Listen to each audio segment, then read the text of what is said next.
Thank you everyone for joining today's Citizen Climate Lobby Canada's Education Call, March 2023. Before I start, I would like to do a land acknowledgement. Citizens Climate Lobby Canada respectfully acknowledges that the work we support stretches across the homes of many nations, First Nations, Métis, and Inuit people on Turtle Island. We recognize that their traditional knowledge must be significantly incorporated as part of meaningful action on the climate crisis. We acknowledge that they are the traditional owners and custodians of this land, and that for decades they have been the first line of defense against climate breakdown. Indigenous resistance has stopped at least 1.8 billion metric tons of greenhouse gas pollution on Turtle Island, and we are grateful for their service and all that they've done for us. So today, our guest is Senator Rosa Galvez. She is originally from Peru.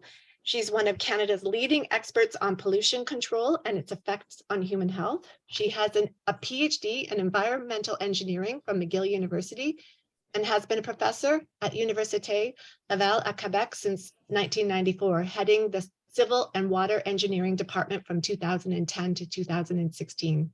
She specializes in water and soil decontamination, waste management and residues, and environmental impact and risk assessment. Throughout her career, she's been requested by private, governmental, and community organizations for her expert advice, and her research has led her around the world to countries such as France, Italy, Belgium, Japan, and China. Of note, Senator Galvez conducted an important study on the catastrophic oil spill at Lac Mégantic. She is a member of the Order des Engineers to Quebec and the Society for Civil Engineering and Engineers Without Borders. She was appointed to the Senate in December 6, 2016, representing Quebec, Bedford. She lives in Quebec with her partner, Luc, and has 3 children, Virginie, Lydia, and Francesco. And at Citizens Climate Lobby, we build the political will by standing behind climate champions in Parliament. And we are happy to host her today because last year, and just over almost a year ago, on March 24th, Senator Galvez and her team introduced a private member's bill that will reshape Canada's finance and help make our country a leader on redirecting financial flows towards a thriving and equitable planet. That private member's bill is called the Climate Aligned Finance Act, and we are honored to have you here today, Senator Galvez. Thank you for being here. Thank you so much, Kathy, and really, with all my heart, thank you, all of you. And I'm reading the comments, and maybe you're proud that I'm there in the Senate. I am proud that you are there listening to me. So it's a mutual admiration. Thank you so much. I have a lot to tell you. So let's start with my presentation so we can have time to have you follow your questions. So next. So this presentation will talk about why we are here, what are these climate change impact, why are these important, what are the risks, what are the opportunities, what is the role of finance, but also what are the benefits of being bold and urge our governments to do something about the climate and about finances. On part 2, we'll explain what is this bill S243 and how it's moving in Parliament. Next. Okay, so for sure I think and I hope you understand that this is a very complex problem. It's a multi-factor problem. The issue that we have greenhouse gas in the atmosphere, and the issue that the planet is warming, Canada 2 times faster, the Arctic 3 to 5 times faster, and that we are having these extreme weather events is due to several causes. Overpopulation that consumes, that we exceed what the planet can give you. Canada's overshoot day was in March when it should be at the end of December. We have a lot of waste in energy, in materials, and we consume almost hoarding natural resources that are essential, not only for our generation, but for generations to come. Some people think that technology can come and solve all the problems, but that's not that's not really happening. But yes, technology has a role. And as we say, you know, we didn't leave the Stone Age because of lack of stones. We leave a Stone Age because we found better ways to live and to produce energy and to consume and to improve the quality of life. So technology, again, is there to help us, but it's not there to offer solutions to everything. Our economy is linear, it has to be circular, and we really, really have to stop wasting natural resources. So this is a change in paradigm because most of the time we work in silos, ministers and governments have each department working in silo when everything is interconnected. So we need to find the real causes, and we have to go back to values that used to be very, very prominent in our society, such as cooperation, solidarity, think in one planet is one health, and as I mentioned, go into circular economy. Next. Okay. So, you know, climate change is considered a systemic risk because it's impacting all Canadians in every province, in every territory, and it's impacting them today. The impacts are not the same, they are different. There are more vulnerable people, the indigenous people are more vulnerable. There is environmental racism, but the impacts also have a large variety. We have the extreme weather events that are destroying some very basic and necessary infrastructure earlier than the end of their lifetime. We have these heat domes producing humidity and making some housing improper to live in there. Of course, when we have infrastructure that is destroyed before the end of their lifetime expectancy, this implies economic cost. And as I mentioned, this brings unequal impacts. So what happened is that we don't have yet all the data available. We have some data coming from insurance bureaus that are telling us that every extreme weather event is now becoming more frequent.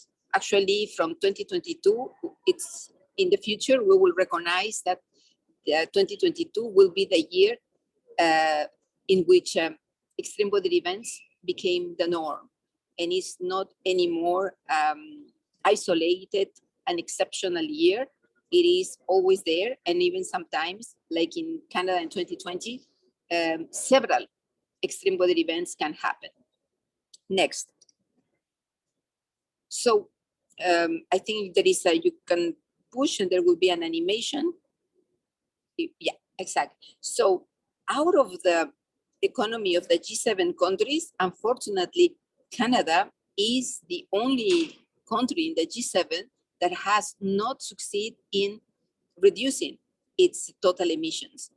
And now that we know the difference between scope 1, scope 2, scope 3, meaning emissions upstream, emissions downstream, now we know that there are some problems in accounting for all the emissions, and that puts us in a very, very bad position with respect to our peers. And so Canada has signed several protocols. We have been there with the words, but unfortunately, we have not succeeded to decouple our economic growth from our greenhouse gas emissions. And so it's becoming very difficult to accept that the government sets goals for 2030 and goals for 2050 under the circumstances that we haven't attained any of our previous goals. So this is really, it worries us a lot, and we have to know what's the problem, what are the obstacles to that. Next. So elsewhere in the world, and you know, I just came back from the US and I was previously in Europe, and I can see that it is very clear for most of the developed economies, but also for many developing countries' economy that we need to decarbonize. Yesterday was the IPCC put out their last report, and it's just saying, you know, we are at the end of the road. We are at the cul-de-sac. We need to decarbonize. We need to decouple growth from the emissions, and it's not happening. So as I mentioned, we need to know what's going on. On one hand, we have already 27 COPs proving with increasing certainty that the cause is human activities burning fossil fuels. So science have done its job. They have responsibly produced evidence and facts and knowledge about this. On the other hand, now today, as the graph showed there, engineers have delivered cheap, safest, clean, sustainable technology. Now, solar, wind,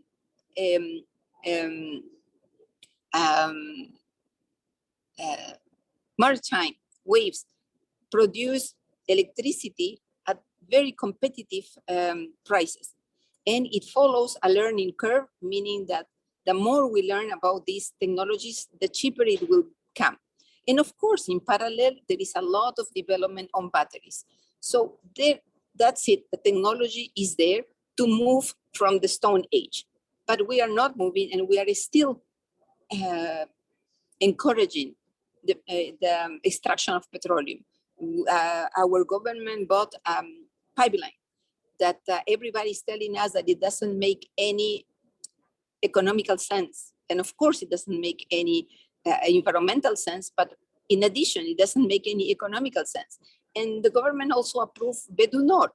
And the argumentation for that was that the province needed an economic lever, and that there was a war in Ukraine. And so these arguments, you know, each one of them can be debated, starting by the fact that this Bedunor is going to deliver petroleum only in 10 years. Do we hope, and it's our wish, that the war in Ukraine lasts 10 years? This is really sometimes even immoral. So also, the International Energy Agency has been very vocal and very clear on the fact that there shouldn't be any more new projects, but also that there are opportunities, because this clean, low carbon economy coming with this innovation could mean also works, jobs, a different type of life, and cleaner. So the economic argument for decarbonization is also there. And of course, you know, there is the cost of inaction that not many wants to give us a number of how much is the cost, how much is going to cost to humanity if we don't move, if we continue with a status quo, which is actually terrifying. So what is missing? So I was the sponsor of the Net Zero 2050 Accountability Act. The government asked me to sponsor that bill in the Senate. We were successful in passing the bill. With some amendments, I'm very proud that my team worked and that we succeed in passing this bill with amendments. But it's not enough, because it sets goals at the long term, but it doesn't tell us, okay, from now to 2050, how are we going to go about? And even though we understand that everybody has a different path, still we have to try to put a process in place and try to put criteria, so like everybody arrive to the goal at the same time, attaining the same goals. So we feel, my team feel that the piece of the puzzle that is missing in the transition is the clarifying the role of the finance sector in aligning with the targets that we claim to have, but unfortunately we don't arrive to our goals. So we did several things in order to develop our bill. Next. Okay, so the banks are there, and the banks not only the banks. We say the financial sector. So who is in the financial sector? So of course we have the public and the private. Among the public, the money that we use to buy these pipelines comes from different public sources, different federal money sources. We have the infrastructure bank, we have EDC, Export Development Canada, that changed during the COVID from exportation to also do domestic business. We have among the private, we have the banks, and we have the insurances, and we have the pension plans. So all of these entities forms the financial sector. And what we are seeing is that on one hand, these financial entities are very worried about climate change in the sense of the physical risk that they are experiencing. You know, for example, when an infrastructure is destroyed and it was still not paid, well, for sure, they worry about, are they going to be paid one day from the municipality, from the government, from the promoter of that project. Insurances, of course, they worry that now with every risk, climate risk, there is reclamations to them. And so they worry. Also, pension plans, they worry that maybe with some risk of coming from climate change, they may not have money in the future to pay to the workers that put their money aside for their pensions. So all of these are real fears and they are real risk, but it's only half of the portrait, half of the picture. Because on the other hand, these same financial institutions, at the same time that says they're worried about what is happening, that the government is giving more regulations towards net zero, at the same time, they go and they finance the climate crisis by giving money, by lending money, by investing money in a sector that it's not moving towards the goal of net zero 2050. And so they call this thing double materiality, but what it is this double risk of losing a lot of money. So one thing that I want to say here is that historically, and this somebody told me, that historically the banks and the financial sector doesn't like being regulated from outside, doesn't like to be regulated from government. But on the other hand, the government, by giving them the liberty to auto-regulate themselves, they don't do it. And this is not just the financial sector that does it. I am very well placed to tell you that a lot of auto-regulation, self-regulation was happening in the transport of dangerous substance before Lac-Mégantic happened. So I find that sometimes the government, because it has lost expertise, decides to give a sector the opportunity to self-regulate. But it doesn't work. And you have an example, the 2008 financial crisis that started in Wall Street. Well, that was an inside job that was created by the own sector, by deregulating. So this is very important that the population understands that the government cannot trust all the time a sector to auto-regulate themselves and to come with solutions, because they are looking into cutting expenses. And in the case of the Lac-Mégantic, for example, they cut in security, they cut in safety. And so everybody say that the Lac-Mégantic was an accident that was waiting to happen. And it's exactly the same situation that we are right now. So the insurance are, every year they are scared. There are going to be thousands of reclamations, and they think sometimes this is taking them very close to bankrupt. But at the same time, they don't want to regulate themselves in the sense of reducing this risk that themselves are creating. Next. So when the COVID happened, of course, it took us by surprise, and it was a horrible catastrophe. And but it gave us a lot of time to think and to reflect. And we produced a white paper called "Building Forward Better" for the recovery after the COVID, that also make us think about this transition to low carbon economy.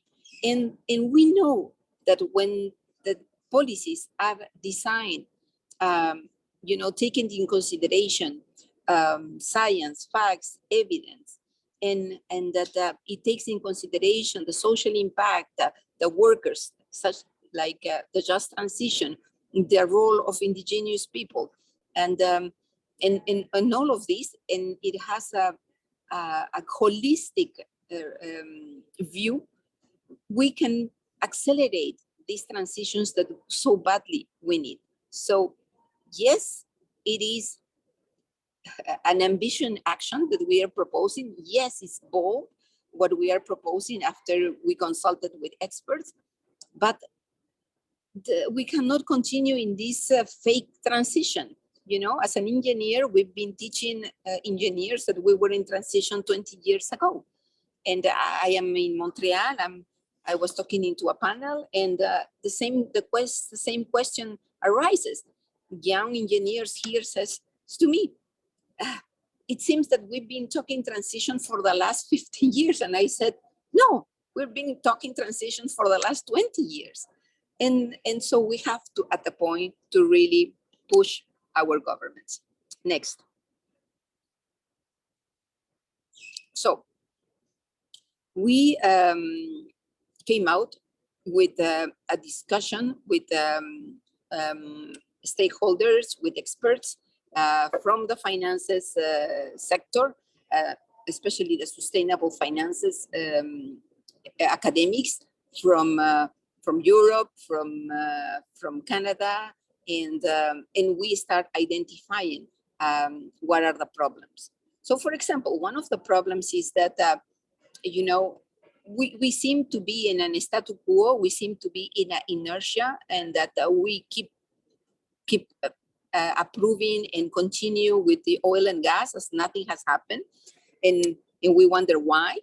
One question that I'm trying to answer very badly is, how come in Canada, where we have the longest coastline, we have the highest tides in the world, and there are areas in which we have the highest waves, how come we don't have any maritime energy renewable producing project? There is a lot of things that are being wasted. Take, for example, the biomass that comes out of the of our organic waste. It is put into a landfill, and it's not recycled. It's not composted. It's not biomethanized. So there is a lot of opportunity there that are wasted. The other thing is that we seem not to have a plan. So we just have a long-term goal, but we don't have a plan that is based on science-based targets, and that is based on cycle emissions, like the scope 1, scope 2, scope 3. As I mentioned, these financial institutions, they are claiming to be in risk, and they are claiming, like the insurance company claiming that there are too many reclamations and that they have a lot of pressure for reimbursement, but they don't have capital adequacy, or they don't have this money put aside for these moments. So you can read this white paper, Aligning Canadian Finances with Climate Commitments. It's in my website, and you can learn more about the reason, the causes, and the solutions that are available to accelerate this transition. Next.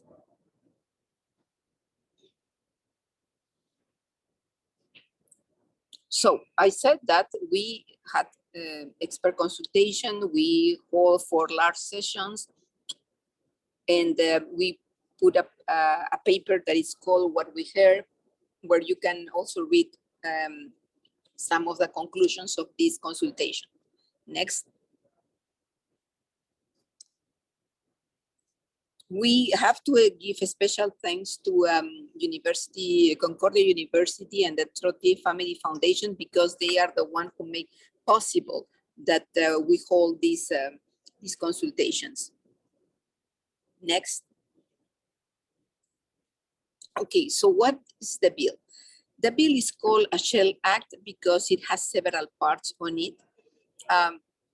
The part that interests us is part 1, is what we call the Climate Aligned Finance Act, CAFA for short, which is called an embedded act that has 6 action points, which are the ones that we are going to see and to describe individually. But because the entities that are being targeted by our CAFA are created by different bills, by different laws, then we have to have other parts that addresses that specific entity, like the Bank of Canada, or as I mentioned, Export Development Canada, and other crown corporations. Then also, there are other parts which concerns reviews and reports. The Canada Pension Plan Investment Board is a special entity that we have to treat her separately. But let me go into part 1, the Climate Aligned Finance Act, and the 6 points. Next, please.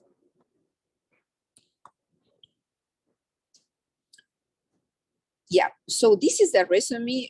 There are, I said 6, but in reality there are 7 points, and we are going to go one by one. So next, 1. Okay, so first is that the CAFA creates a superseding public interest matter as a duty, as a new duty of fiduciary duty to align with climate commitments. Why this is important? It's important because many of the decision makers in these financial institutions, they argue that their fiduciary duty is to bring revenue, cash revenue, a benefit, a gain in capital, and forgetting about the environmental impact or the climate issue, the climate goals. And so therefore we have to clarify this situation. There has been some attempts in courts in Canada, but also elsewhere, where this issue has been raised about the non-clarity of the responsibility, the fiduciary duty. And so CAFA tries to clarify the situation and enable the organization to be aligned with our climate commitments. So what are our climate commitments? We have signed the United Nations frame of Climate Change Convention. We have signed the Paris Agreement, but also we have passed in 2021 the Net Zero 2050 Accountability Act. So now we have these commitments. Next. Second action point is that these entities that I have mentioned, these crown corporations, they need also to align their mandates with climate commitments. Again, this is not clear. And one of them, OSFI, which is the Superintendent of Financial Institutions, just put a report recently saying that they cannot do more because their legislative mandate is not clear with respect to climate commitments. So let's clarify that for them, and let's tell them that they have to align with our climate commitments. And that should be the same for the Bank of Canada or for any other crown corporations. Next. So as I mentioned, there is a lot of lacks of the steps to get there to the 2050 net zero there or before. There is a lot of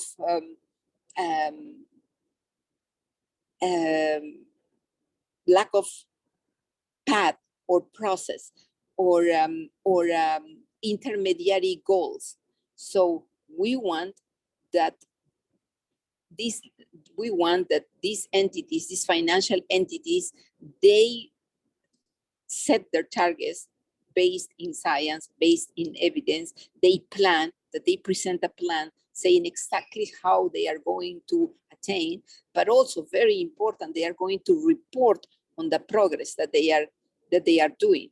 And so we describe in detail what these plans must include, what these reports must include. So this is very important because this is the accountability. This is the part where we know if we are making progress or not, and if they are not making progress, that they have to not only provide with the reasons because they are not making progress, but most importantly, and how to redress the situation. And in that sense, I just want to tell you something, which is that when we were consulting, of course, they relate this to the issue with disclosing the risk. But some people are for voluntary disclosure, some other are for mandatory disclosure, but whether it is voluntary or whether it is mandatory, still it doesn't solve the problem. So we need something beyond the disclosure. We need really the solution. And I always compare it with a doctor and a patient.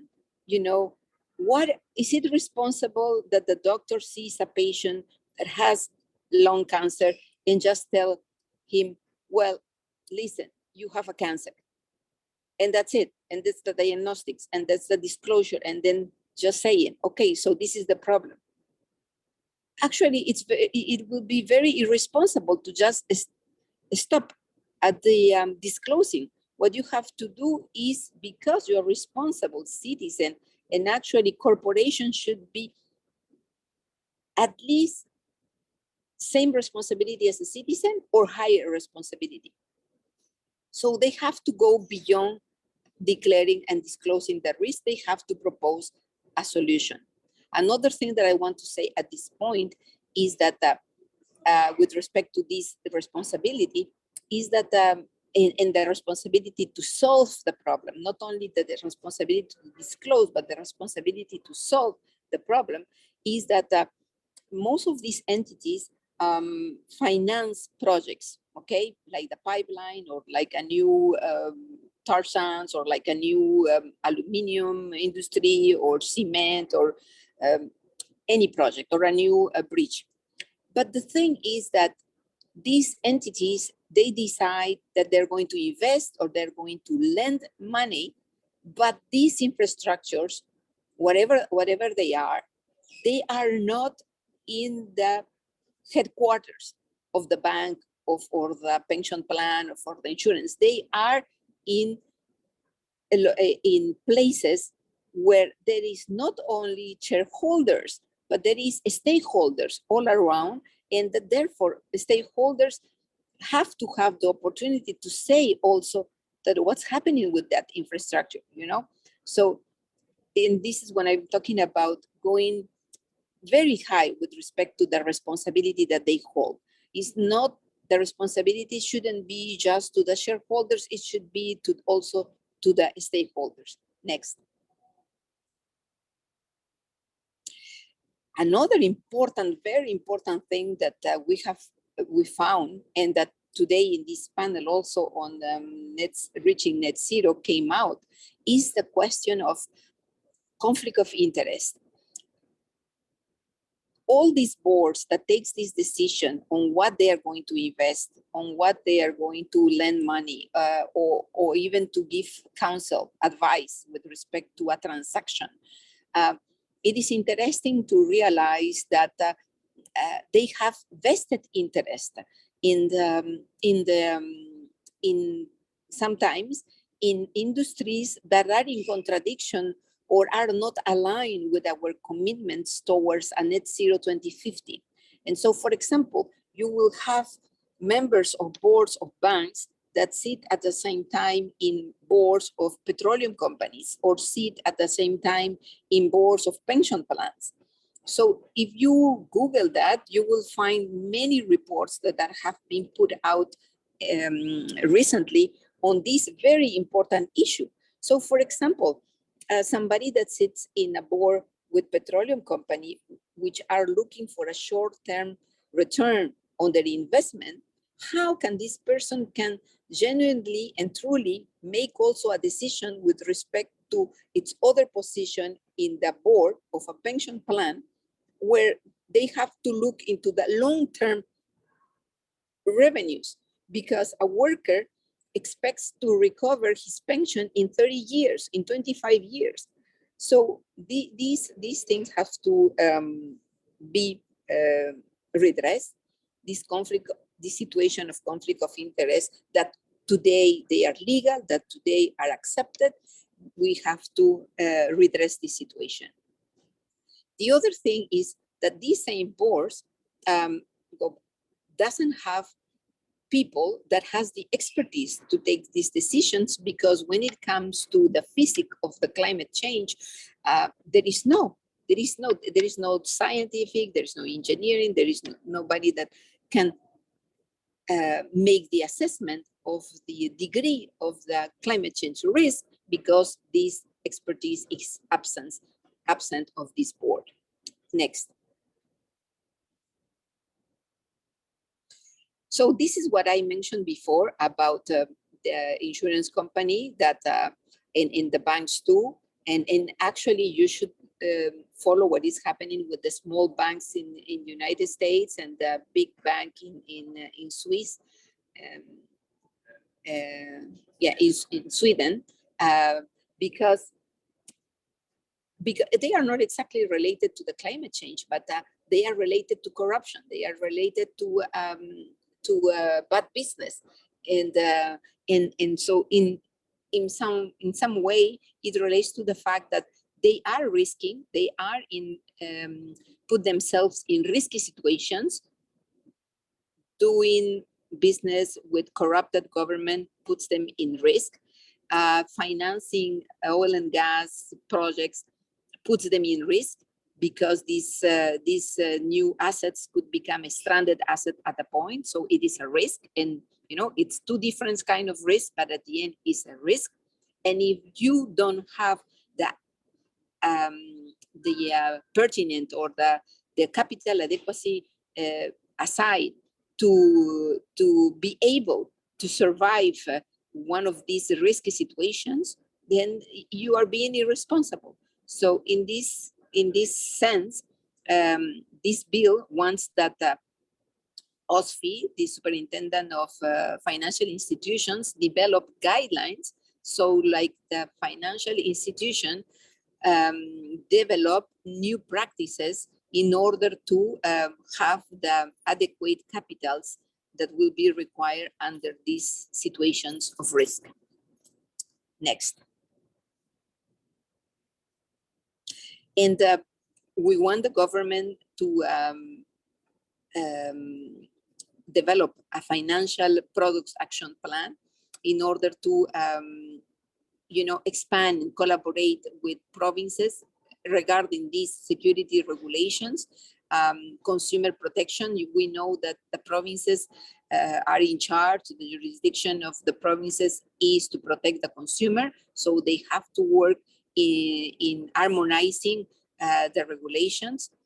If there is any change in taxation, or for example, we've been battling a lot with subsidies that are given to activities that are not aligned with the climate commitments. This is very important.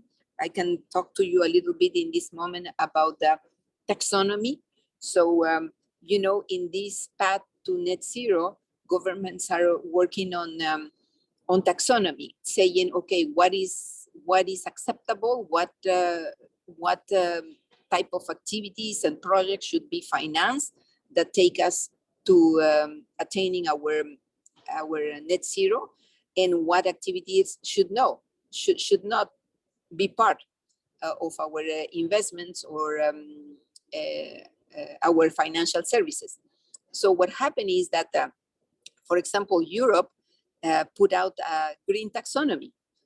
And in Canada, we put out green taxonomy, but we also added a transition taxonomy. So in the transition taxonomy, it is included the issue with carbon capture and storage. And there is this debate that carbon capture and storage doesn't encourage a petroleum company to diversify to other cleaner business. On the contrary, it encourages to continue producing petroleum because they have reduced or mitigate their emissions, but this is only local. And if we account for the scope 3, which is upstream, then this oil, it's going to be burned elsewhere, and the atmosphere is only one. So there is a lot of discussion around this, because the petroleum companies, despite of the fact that they are declaring incredible, huge historical profits, they are still wanting to increase subsidies. And one of these subsidies is, for example, to help them develop this carbon capture and storage. So we need to be more coherent, and we want to give some guidelines to the government to prepare these real action plans. Next. Okay, so this is the reviews that I talked about before, and so we want some key ministers to produce some reports, especially, for example, the finance minister. It is important in the Net Zero Accountability Act. There is Section 23 that asks the Minister of Finance to tell us how are we going to do this to reach the net zero, but it hasn't happened. So maybe this our bill can put more pressure and push for these reports and for this accountability to take place. And we also want review by independent bodies. We want a review from Parliament, and we want to see OSFI and the Minister of Finances, how are they pushing for and how they are being aligned, and what is the progress that they are doing in order to reach net zero before 2050. Okay, I think that's it for me. And thank you so much to Karin, to Nick, to Stefan, that have helped me with all the work that we do at my office. And I'm ready if you have any questions. I'm sorry, I think it was longer than what I thought. No, that was excellent. Thank you so much for that. I will I'll look in the chat for the moment, and if there's no questions, I'll start. I don't think there's a question, so I'll start if that's okay. Yeah. Okay, this is a private members bill. It's a very comprehensive private members bill, and at Citizens Climate Lobby, we're following the money. I think our volunteers really understand that helping finances flow in the right direction is something that we as citizens need to do, because we're talking trillions of dollars here. So, I mean, in your bill, there doesn't appear to be any carrots or sticks. And yeah, so maybe if you could discuss a little bit about, how it's designed and in a way that, because it's a private members bill, and what do you think are the next key steps, and how citizens like us could help you move it along? Okay, there are several reasons because there is no carrot and sticks. First, because we are at the end of the road. There shouldn't be any need for carrots or sticks, because it should be evident for everybody that we don't have choice. We don't have choice. We have to move in the direction of a low carbon economy. We have to reach net zero before 2050, because already we are at 1.1 degrees higher than pre-industrial, and it's already high, and it's already causing a lot of catastrophic things around the world. So it's just logic, science-based, policy-based in the science, in the facts, in the evidence. But the other thing, and it's a more practical reason, is that as a senator, I cannot move money bills. I cannot ask the government to raise taxes or lower taxes. The only thing that we can do is that when they present a budget and that they ask some funds for something, I can argue that they are giving them too much. And so they can make it lower, and which is an exercise that I want to try with the subsidies very soon. And so, yeah, so that's the reason I cannot move money bills. Okay, so this is from Omar. What is the current status of the bill in process and in terms of current support? So the bill is at its second reading. I tabled it in March last year. Actually, it's going to be 1 year in the 22nd of March tomorrow. And we have had several senators that have spoken in favor of the bill and have proposed to send it to committee, which is the next step. However, in the Senate, the opposition traditionally has a right to have a critic, and we need to wait for the critic to speak, and then there is a vote to send it to committee. In talking with my colleagues, I know that there is a consensus to get to this decision to send it to committee, and there are 6 people in the banking committee that are waiting for it to arrive. What it's blocking is at the level of the critic who has not spoken on the bill. And I have talked to this senator, and I have told him that I don't care if he criticized the bill, whatever he wants to do. If he's not in favor, fine. I don't need him to be in favor. I just need to speak to it, and then we'll go for a vote. So there has been a lot of several initiatives in order to make him take this decision. I spoke with the leader of the opposition, and he said to me, oh yeah, we're going to do it. But this is the political game, is that, okay, we promise, but in reality, we don't do. So we need to push, and now we are trying to push from inside, from outside. And when I mean from outside, I mean even outside from Canada, with issues such as, for example, the U.S. Reduction Inflation Act, that it's going to impact a lot.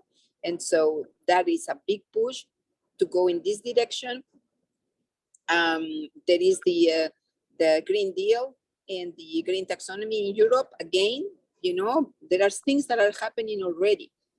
In Europe, they cannot, the forest industry in Canada, unless proving that it's not doing a clear cut and they are taking in consideration climate change, they won't be able to export their products anymore to Europe. So we are going in that direction anyways. And if Canada wants to be at the end of the trickle down of the economy of the US Inflation Inflation Act, well, we will have to show that we are aligned with the Paris commitments.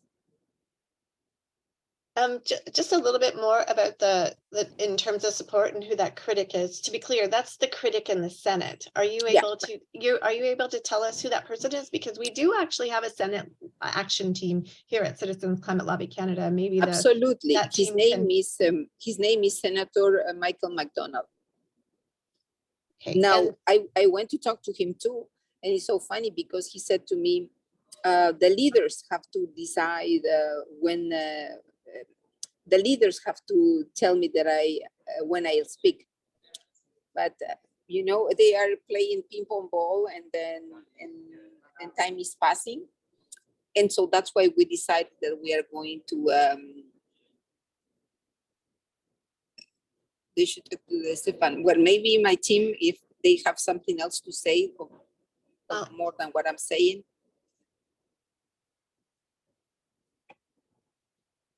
If your team wants to unmute themselves, they can. Yeah. Hello. Yeah. I just, you can hear me? Yeah, I'm just going to unpin Senator Galvez. So, okay. Well, I just as a comment, I was just going to add that the leaders in the Senate basically make all the decisions on what moves forward and what doesn't. So the critic is Senator Michael McDonald, but pressure should really be put on the leaders of each group and of the government representative. I can list them quickly now, but you can find it on the Senate website. So for the Conservatives, it's Senator Donald Plett. For the Canadian Senators Group is Senator Tannis, Tannas. For the Progressive Senators Group, it's Senator Jane Cordy. And then for the Independent Senators Group, it's Senator Raymond Saint-Germain. But you can find all that information on the Senate website under the Senators page. Fantastic. So it's the leaders and the critic that we need to consider. And also, I think it appears another critical component of the Senate is the Banking Committee. Okay. All right. There's some great questions here in the chat that I would like to get to. And okay. All right. Oh, Alex, that's a good. What's a private members bill? That we leapfrogged over what a private members bill. Okay, go ahead. Yeah. So usually the bills, the majority of the bills are put by the government, which is the executive, the government that was elected, and they put their bills, and they start either in the House of Commons or in the Parliament. They decide whether they want to start it if they have a senator that is ready to sponsor their bill. For example, the CEPA, which started in the Senate, which is the Canada Environmental Protection Act, started in the Senate, but it's a bill that comes from the government. But the members of parliaments, MPs and senators, we can also start bills. And so that's called a private member bill. They call it MPBs. Okay. Yesterday, the new IPCC report called for net zero by 2040 for developed countries and by 2050 for developing. Can you reflect upon, or all of us reflect upon, this accelerated timeline?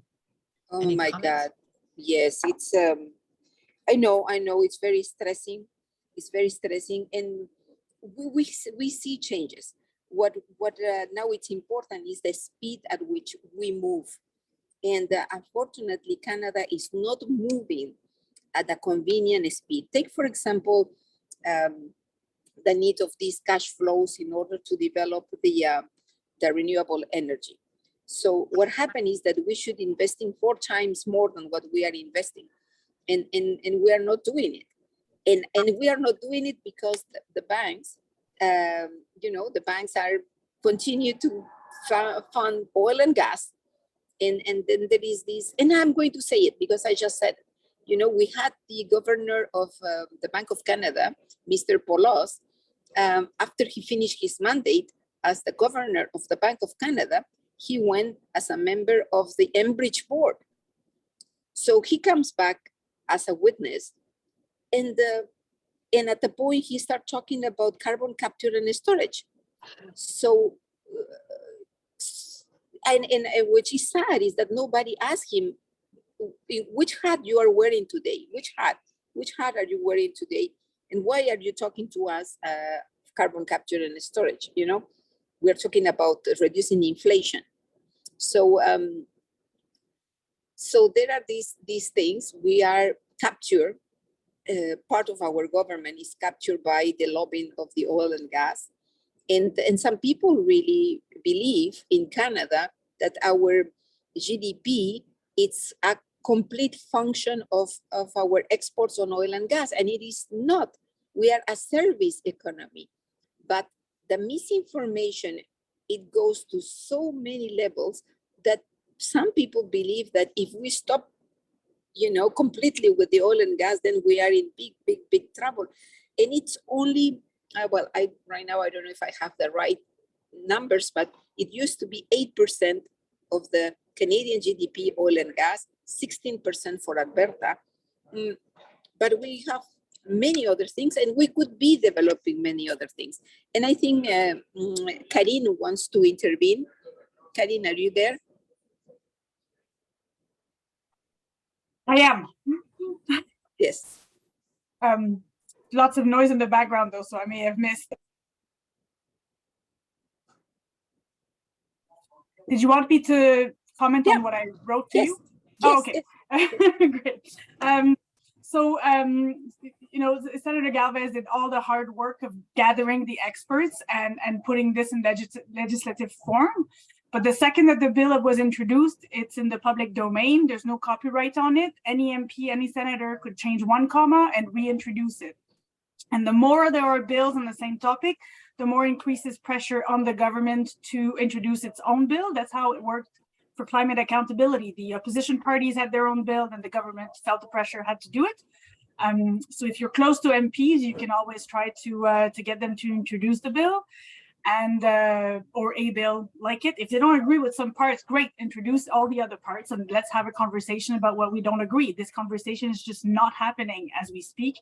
And so these bills are one way to make it happen.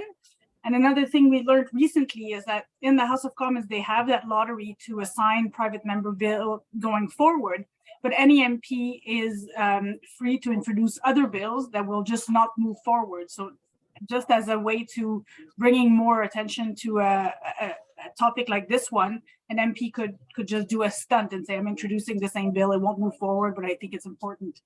And many MPs could do it. Not because it's never been done before, that it can't be done now. That's sort of my take. Okay, we're at 5:02, but there's some great questions in the chat. Do you mind if we go about 4 more minutes? Oh, you're so generous. Thank you so much. I think we know the answer to this question. I think it's just unknown. Raleigh is asking, what is the likelihood timeline for the bill, and will it end up in Parliament before the next election? And I think there's just a lot of unknowns, and we just have to keep pushing on it. Is that the answer? Yes. Let's be really honest. So when we started this, we didn't thought that our bill could become a bill, because if you look at the statistics on private members' bills, it's very low. What we wanted is that we start addressing the elephant in the room. And we did that. It's done. And I think we have had a lot of success also capturing interest from other MPs, from other senators, and absolutely from different communities. You included, but we have talked, I just come back from United States, from Washington, in which engineers have been at the basics of the rationale of the two big acts, the Infrastructure Act and the Inflation Reduction Act. And so they are pushing from outside these two, and they believe in that. We have the an expert in competitiveness, innovation, and technology from the Organization of American States. And this person says this is what we need, because it encourages a healthy competition and a healthy innovation into the different scales, for example, of green renewable energy, because we are technology agnostic. We are saying what are the goals, what are the criteria, and we let everybody go and decide, you know. You have the spirit of a citizen climate lobbyist. In 2010, we introduced, a carbon pricing bill ourselves to Parliament, and, eventually, through MPs and senators educating their fellow MPs and senators, it eventually got picked up. I think you're following the same sort of track that we're doing, except for you're doing it through a private member's bill.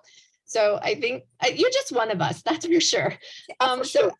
For sure, you're just automatic. Yeah. So Tom has a really good question here. Has anyone in the government expressed any interest in the bill and its overall direction? Is there any allies in the NDP or anywhere? Are you able to divulge Yes. that? I can. Oh, yeah. We have several in the government, in the Liberals, but are not the main ministers. I talked with Minister Gibo, and he agrees with the thing. But let's be honest too. Whatever he could do, he has done. Now the ball is in the field of Minister Freeland. Is the money issue here now? It's not anymore. We are not talking anymore about the environment or the public or the technology. All of that is already. Now is the question of the money, and so he's not responsible of that. Natural Resources Minister Wilkinson, that will be a good minister to lobby, and Minister Freeland. But many others, I have talked about this with Ryan Turnbull. I have talked with this with Mr. Champagne, with Minister NG, with Mr. Duclos from the Treasury, and then they, they agree, but from that to take a decision to move into that direction, it is the decision of the elite liberal government. NDP too, we have some supporters, and yeah, as Karin mentioned, there is also this option of having an MP putting it there, but the lottery thing, it's puts us, it will take longer time. Yeah, there's a question here about, how can various groups help you get the bill through the Senate and to the House of Commons and passed? I'm going to put something in the chat. We have a web page dedicated to Senator Galvez's presentation today, and there's a paper petition in there that you can start getting signatures for. If you get 25 signatures, you can ask your MP to read it in the House of Commons, and that's how we start educating the House of Commons. So you can find that there. Thanks, Karine, for writing that for us. That was wonderful. It's in both English and French. There's also the slides there. So, and is there a lottery for the Senate? Or like no. Okay, so that's no, the bill is already tabled. It's there. Okay, and there's been some pushback, definitely Canadian Bankers Association, and I think we'll ask one more question, and then okay, I think it was Ken Johnson saying the Narwhal reported on March 7th, just last week, for the first time in Canada, a federal regulator is requiring the big banks and insurance companies to answer the question. The Office of the Superintendent of Financial Institutions delivered this message through a news release March that requires federally regulated banks, insurance companies, and pension funds to publish annual data about the emissions they're linked with and to come up with plans to manage the risks associated with transition away from oil and gas. How does this overlap with the suggested bill, or any comments? Well, this is what I was talking about, disclosure. So we are moving from voluntary disclosure to sort of mandatory disclosure, but it is not the solution. They are just saying what we know, that they are at risk. So it's not enough. And actually, when it is half mandatory, half voluntary, actually the people who discloses are put in penalty because they are identified as having a risk, while the others that has more risk haven't disclosed it. So this approach of disclosure is not good enough. They is going beyond that. It's saying our goal is 2050, the law says that, now show me what are you going to do in order to get there. And we are not choosing this technology or that technology. You choose the technology, but show us how are you going to get it, and with calendar and with targets and preliminary progress. Show us progress. Well, I don't want to end because this discussion is so interesting, and I can see there's a lot of interest here in the chat, but I want to thank you for your time. Oh, there's a baby on the screen. Let's see that baby, Queen. I see the baby. Oh, there she is. Margarita, is she? Oh, thank Even you so Margarita much. is here. That's great. Yeah, you can all unmute yourselves and say goodbye and thank you. And thank you everyone for being here today. And to the Thanks citizen. to you. Yeah. Thank Yeah. Thanks to you. all of you. Thanks for Goodbye. I read Bye, some guys. of the comments. That's great. Bye, everybody. Bye Thank you. bye. Take Bye. care. Very Bye, all. much. Bye bye. Thank you. Thank you. Everyone. Bye, Bye-bye. everyone. Lynn saying bye. Yeah.